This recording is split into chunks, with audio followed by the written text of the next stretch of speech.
बिस्मिल्लाहिर्रहमानिर्रहीम। अस्सलाम वालेकुम नाज़रीन, आप देख रहे हैं उस्मान कसाना का यूट्यूब चैनल। आज पाकिस्तान में जारी एक सियासी हलचल पर थोड़ी बातें आपसे करनी है। जो सबसे बड़ा हॉट इशू है और वही ख़बर है, उसी पर टेलीविज़न चैनल्स और उसी पर पाकिस्तान के अखबारात, सोशल मीडिया, हर कोई उस पर बात कर रहा है, और वो है मौजूदा हुकूमत का आना और जाना।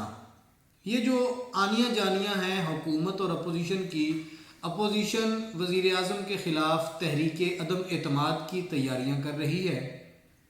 उस पर हुकूमत जवाबी हिकमत अमली का एहतमाम कर रही है।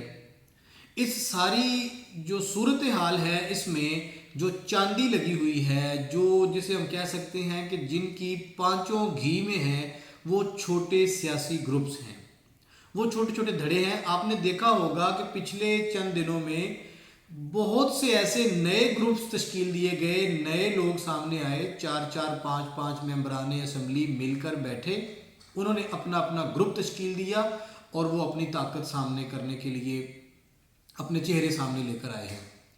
अदम एतमाद के हवाले से कानूनी मबाहिस और जो मुमकिन सूरत हाल है वो क्या हो सकती है, वो सारी बातें एक तरफ रख के मैं यहाँ पे कार्ड गेम के हवाले से कुछ बातें करना चाहता हूँ।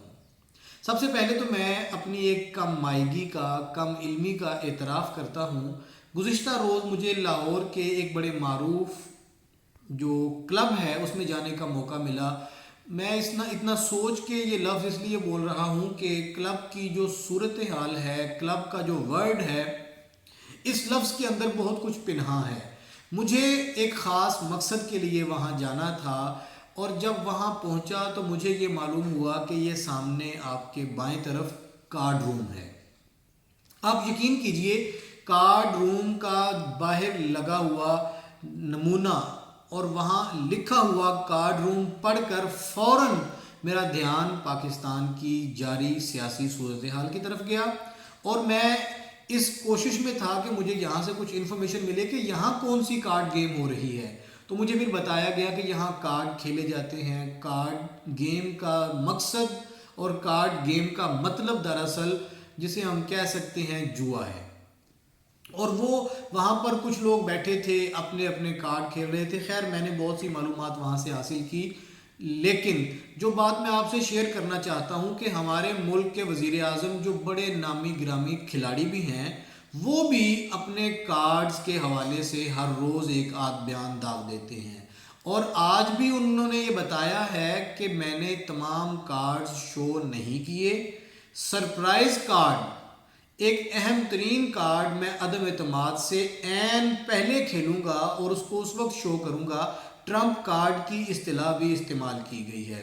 जहाँ तक ताल्लुक़ है हिज़्ब इख्तिलाफ़ का, अपोजिशन जमातों का, पाकिस्तान डेमोक्रेटिक मूवमेंट का, मौलाना फजलुर रहमान हो, मुस्लिम लीग नून की क़यादत हो, नवाज शरीफ, शहबाज शरीफ, ABC कोई भी हो, और पीपल्स पार्टी में बिलावल भुट्टो जरदारी हों या ख़ुद आसिफ अली जरदारी साहब हों, सब लोग अपने तमाम कार्ड्स शो नहीं करवा रहे। हर किसी ने अपना हाथ अपनी बगल में दबाया हुआ है। इवन हत्ता के सिर्फ हुकूमत का मुकाबला ही नहीं है, अपोजिशन जमातें बाहमी इत्तेहाद के बावजूद एक दूसरे से तमाम कार्ड्स अभी तक छुपाए हुए हैं। कुछ ना कुछ अपनी पॉकेट में हर किसी ने रखा हुआ है। और मैं यहाँ एक बड़ा दिलचस्प जुमला आपसे शेयर करता हूँ कि जब दो इत्तेहादी सियासतदान आपस में बगलगीर हो रहे थे, तो हमारे एक सहाफ़ी दोस्त ने उसका कैप्शन ये दिया और दोस्तों से शेयर किया कि ये एक दूसरे के साथ बगलगीर होते हुए उसकी जेब में झांकने की कोशिश कर रहे हैं कि किसके पास कितने कार्ड्स हैं। देखिए, जो सरप्राइज कार्ड इमरान खान की तरफ से बार बार कहा जा रहा है, जिसे कुछ समझने वाले उनका इस्तीफ़ा समझ रहे हैं, मेरी दानिश में ऐसा नहीं है। इमरान खान अपने जो उनका रेजिग्नेशन है, अपना इस्तीफ़ा है, उसे कार्ड के तौर पे हरगिज़ इस्तेमाल नहीं करेंगे, बल्कि उनकी जो एक कह लीजिए ट्रेनिंग है और पूरी लाइफ की स्ट्रगल है, वो इससे चंदा मुख्तलिफ है। लेकिन یہاں میں فوراً ساتھ جوڑ کر دوسرا سوال بھی اپنے ناظرین کے سامنے رکھنا چاہتا ہوں جو سامنے ہیں، اگرچہ وہ کرکٹ کے میدان میں تو نہیں کھیلے لیکن پھر بھی وہ بڑے بڑے کھلاڑی ہیں۔ مولانا فضل الرحمان کوئی چھوٹے کھلاڑی نہیں ہیں۔ شہباز شریف کی اگر بات کی جائے تو جوڑ توڑ میں ان کو پل کا کردار ادا کرتے ہوئے پوری قوم نے دیکھا ہے۔ یہ پل اپوزیشن جماعتوں کے درمیان ہو یا حکومت و اپوزیشن کے درمیان ہو یا راولپنڈی اور اسلام آباد کے درمیان پل ہو، ہر جگہ پہ فٹ ہوتے ہیں شہباز شریف۔ جہاں تک تیسری قوت یعنی آصف علی زرداری اور بلاول بھٹو زرداری پاکستان پیپلز پارٹی کا تعلق ہے، وہاں دو سابق وزرائے اعظم بڑی گیم کھیل رہے ہیں، یوسف رضا گیلانی صاحب اور راجہ پرویز اشرف صاحب۔ ان کے علاوہ بھی وہاں پہ سیاسی پروہت اور تجربہ کار لوگ موجود ہیں، لیکن آصف علی زرداری کے بارے میں جو سب پہ بھاری ہونے کا ایک دعویٰ کیا جاتا ہے اس کو بالکل یکسر نظر انداز نہیں کیا جا سکتا۔ میں اپنی بات کو کنکلوڈ کرتے ہوئے اپنے ناظرین تک یہ بات ضرور پہنچانا چاہتا ہوں کہ یہ جو کارڈ گیم چل رہی ہے یہ زیادہ دیر چلنے والی نہیں ہے۔ اس کا حاصل حصول کیا ہوگا، اس کے نتائج کیا ہوں گے، وہ سب ہم لوگ دیکھیں گے۔ اس کا پہلا اور حتمی نتیجہ جو ہوگا وہ سیاسی عدم استحکام ہوگا۔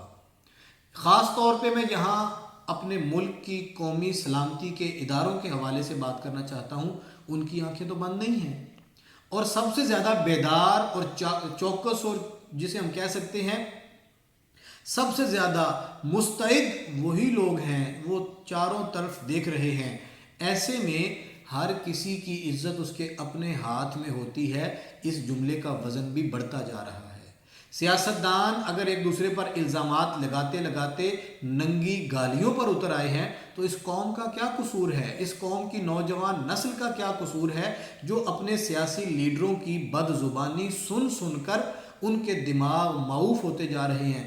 پہلے کبھی ہم کہا کرتے تھے کہ کچھ ایسا میڈیا، کچھ ایسی چیزیں جو ولگر ہوتی ہیں، جو عام معاشرے میں نہیں دیکھی جا سکتی، اور ٹیلی ویژن چینلز پر کچھ ایسی چیزیں ٹی وی ڈراموں اور فلموں کی صورت میں آ جاتی ہیں جنہیں آپ اپنی فیملی کے ساتھ بیٹھ کر نہیں دیکھ سکتے۔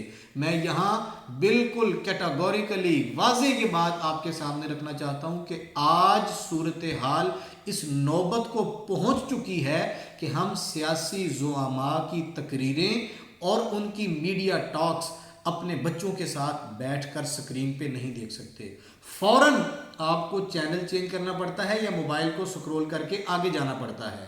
کہیں آپ کا بچہ جو آپ کے ساتھ بیٹھا ہے، آپ کی فیملی، وہ الفاظ نہ سن لے۔ اگر انہوں نے وضاحت مانگ لی کہ یہ جو کہنے والا کہہ رہا ہے اس کا مطلب کیا ہے، مثال کے طور پہ پرائم منسٹر کے معاون خصوصی جن کے بارے میں کہا جاتا ہے کہ وہ پی ایچ ڈی ڈاکٹر ہیں اور اعلیٰ تعلیم یافتہ ہیں، اور ہمارے جیسے ملک میں، ہمارے معاشروں میں جہاں امریکہ کو بڑی ایک ترم خان چیز سمجھا جاتا ہے اور کہا جاتا ہے کہ امریکہ سے فلاں بندہ پڑھ کے آیا ہے، وہ موصوف معاون خصوصی وزیر اعظم کے، وہ وہاں پڑھ کر نہیں، وہاں پڑھاتے رہے ہیں امریکہ میں، نہ جانے کیا پڑھاتے رہے ہیں، جو ٹیلی ویژن چینل پر کروڑوں افراد کے سامنے کھڑے ہو کے سینہ چوڑا کر کے بالکل ببانگے دوہل ننگی گالیوں کی توجیہات پیش کر رہے تھے، وضاحتیں دے رہے تھے، اور ان کو مختلف زبانوں کا فرق قرار دے کے اپنی گالی کے لیے جواز پیدا کر رہے تھے۔